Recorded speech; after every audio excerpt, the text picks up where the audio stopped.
1-0 গোলে এগিয়ে রয়েছে স্বাগতিক দল বারাগঞ্জ ফুটবল একাডেমি। রতন রানের প্রতি পুরোপুরি শুভেচ্ছা করেছে, প্রমাণ দিয়েছেন নিজের দক্ষতা এবং সেই ভালো দলে প্রতি ঠিক করবেন।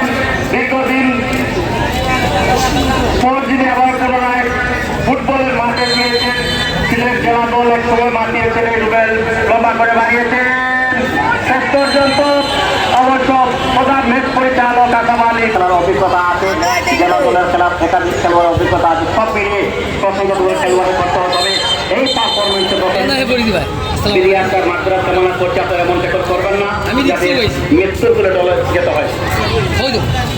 আবারও খেলায় বৃদ্ধি রিপন বল নিয়ে ছুটছেন, অবশ্য একজন খেলোয়াড় করা মাঠে রয়েছেন, শেষ পর্যন্ত পারেননি। কাউন্টার অ্যাটাক নিয়ে এই মুহূর্তে নিজেদের মধ্যে ছোট ছোট পাসের মাধ্যমে প্রাকৃতিক লাভ করলো বৈশাখী ফুটবল একাডেমি। লম্বা করে বাড়িয়েছেন, সরাসরি কোনো খেলোয়াড় নেই, গোলবারে আছেন 26। অবশ্য বলটিকে নিজের বিশ্বস্ত যে দলের হোক, যে কোনো এলাকার হোক, যে আপনার দিকে যেটা হবে এটা চূড়ান্ত বলে গণ্য। এবং রেফারিরা কোনো কার্পণ্যতা করেননি, আসাম আলী, চৌধুরী বদরুল ইসলাম এবং মেয়রকে তারা শক্ত হাতে এটা হ্যান্ডেলিং করছেন। আবারও আক্রমণ, রতন কি করবেন? রাইফিং দিয়ে ঢুকে পড়ার একটি প্রচেষ্টা প্রতিপক্ষের। অবশ্যই তাদের যে 9টি ওয়ার্ড থেকে প্রায় 250 জন ফুটবলাররা তারা আন্তর্জাতিক খেলে থাকেন। অনেক খেলোয়াড়কে তারা বের করে নিয়ে আসা সম্ভব হয়।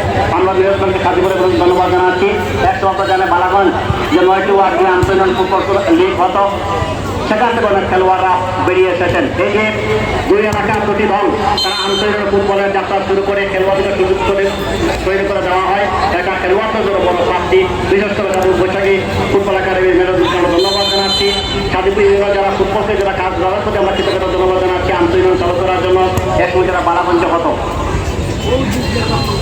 মধ্যমাঠ থেকে আক্রমণে ওঠার একটি প্রচেষ্টা ছিল, ওখানে রিপন উঁচু করে হেড করেছেন, রুবেল একজনকে বিট করেছেন, রুবেলের